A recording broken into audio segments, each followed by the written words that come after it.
Drama सिर्फ खुदा गवाह के आने वाले एपिसोड में कहानी एक बेहद बड़ा और भावुक मोड़ लेने वाली है। आखिरकार सारी सच्चाई सबके सामने आ जाती है और जिन लोगों ने दायशा पर बिना सबूत के इल्जाम लगाए थे, उन्हें अपनी गलती का एहसास होने लगता है। सबसे ज्यादा पछतावा सुफियान को होता है। वह दायशा के सामने हाथ जोड़कर बैठ जाता है। उसकी आंखों में शर्मिंदगी और पछतावा साफ नजर आता है। वह बार बार दायशा से माफी मांगते हुए कहता है कि उसने बहुत बड़ी गलती कर दी।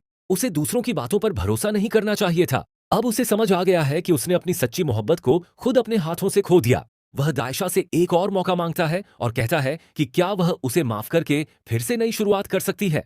लेकिन दायशा का दिल पूरी तरह टूट चुका होता है। उसकी आंखों से सिर्फ आंसू बह रहे होते हैं। वह सुफियान से कहती है कि जिस इंसान को अपनी मोहब्बत पर ही यकीन न हो, उसके साथ जिंदगी बिताने का कोई मतलब नहीं। अगर तुमने एक बार भी मुझ पर भरोसा किया होता तो आज यह दिन कभी नहीं आता। दूसरों की बातों पर यकीन करके तुमने मेरे प्यार, मेरे सम्मान और मेरे विश्वास को ठुकरा दिया। अब सिर्फ माफी मांग लेने से सब कुछ पहले जैसा नहीं हो सकता। इसी दौरान श्री भी वहां पहुंचती है। पहली बार उसके चेहरे पर घमंड नहीं बल्कि शर्मिंदगी दिखाई देती है। वह दायशा के सामने हाथ जोड़कर अपनी गलती मान लेती है। श्री कहती है कि उसे बहुत बड़ी गलतफहमी हो गई थी। वह स्वीकार करती है कि उसने बिना सच जाने दायशा जैसी पाकदामन लड़की पर इतने बड़े इल्जाम लगाए। उसने हमेशा यही चाहा कि दायशा सुफियान की जिंदगी से हमेशा के लिए चली जाए, क्योंकि उसे लगता था कि दोनों का कोई मेल नहीं है।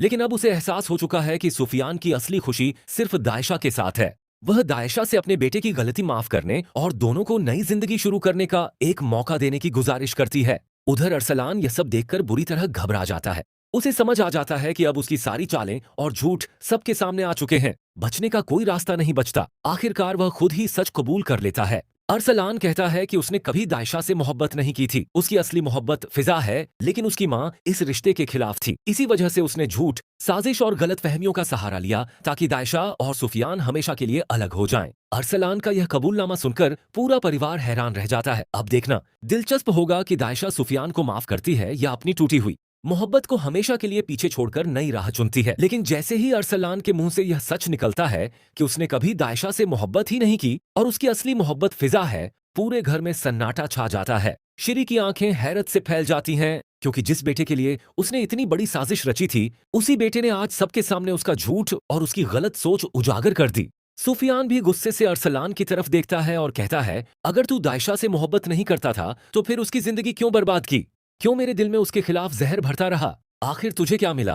अरसलान कुछ पल के लिए खामोश हो जाता है। उसके पास किसी सवाल का जवाब नहीं होता। वह सिर्फ इतना कहता है कि उसे डर था, अगर दायशा और सुफियान एक हो गए तो उसकी माँ कभी फिजा को इस घर की बहू नहीं बनाएगी। इसलिए उसने एक ऐसा खेल खेला जिसमें सबको इस्तेमाल किया। लेकिन अब उसे अपनी हर गलती का एहसास हो चुका है। इतने में फिजा वहां पहुंच जाती है। वह अरसलान की तरफ देखकर कहती है, जिस इंसान ने अपनी मोहब्बत पाने के लिए एक बेगुनाह लड़की की इज्जत दांव पर लगा दी, वह किसी का सच्चा हमसफर नहीं बन सकता। अगर तुम मेरे लिए इतना सब कर सकते हो तो कल मेरे खिलाफ भी ऐसा ही करोगे। मुझे ऐसी मोहब्बत नहीं चाहिए जो किसी और की बर्बादी पर खड़ी हो। फिजा की बातें सुनकर अरसलान पूरी तरह टूट जाता है।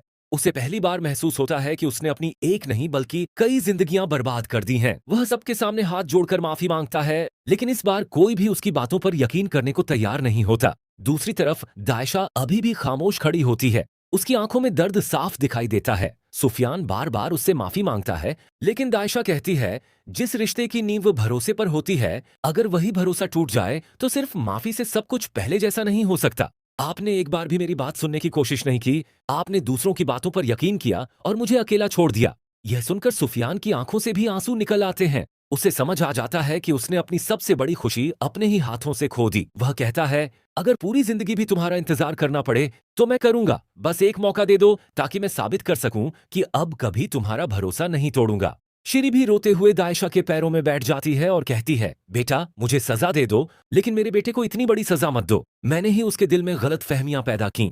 मैंने ही तुम्हें इस घर से दूर करने की कोशिश की।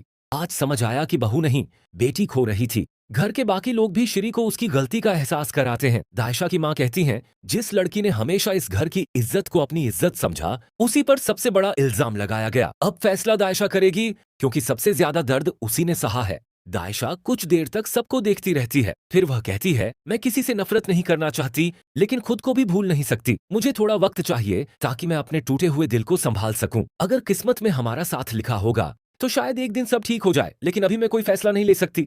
दायशा की यह बात सुनकर सुफियान उम्मीद और मायूसी के बीच खड़ा रह जाता है। उसे इतना जरूर समझ आ जाता है कि इस बार उसे दायशा का भरोसा जीतने के लिए सिर्फ शब्द नहीं, अपने कर्म बदलने होंगे। उधर अरसलान अकेला बैठा अपनी गलतियों पर पछता रहा। बात सारी सच्चाई सबके सामने आ जाती है और जिन लोगों ने दायशा पर बिना सबूत के इल्जाम लगाए थे, उन्हें अपनी गलती का एहसास होने लगता है। सबसे ज्यादा पछतावा सुफियान को होता है। वह दायशा के सामने हाथ जोड़कर बैठ जाता है। उसकी आंखों में शर्मिंदगी और पछतावा साफ नजर आता है। वह बार बार दायशा से माफी मांगते हुए कहता है कि उसने बहुत बड़ी गलती कर दी। उसे दूसरों की बातों पर भरोसा नहीं करना चाहिए था। अब उसे समझ आ गया है कि उसने अपनी सच्ची मोहब्बत को खुद अपने हाथों से खो दिया। वह दायशा से एक और मौका मांगता है और कहता है कि क्या वह उसे माफ करके फिर से नई शुरुआत कर सकती है। लेकिन दायशा का दिल पूरी तरह टूट चुका होता है। उसकी आंखों से सिर्फ आंसू बह रहे होते हैं। वह सुफियान से कहती है कि जिस इंसान को अपनी मोहब्बत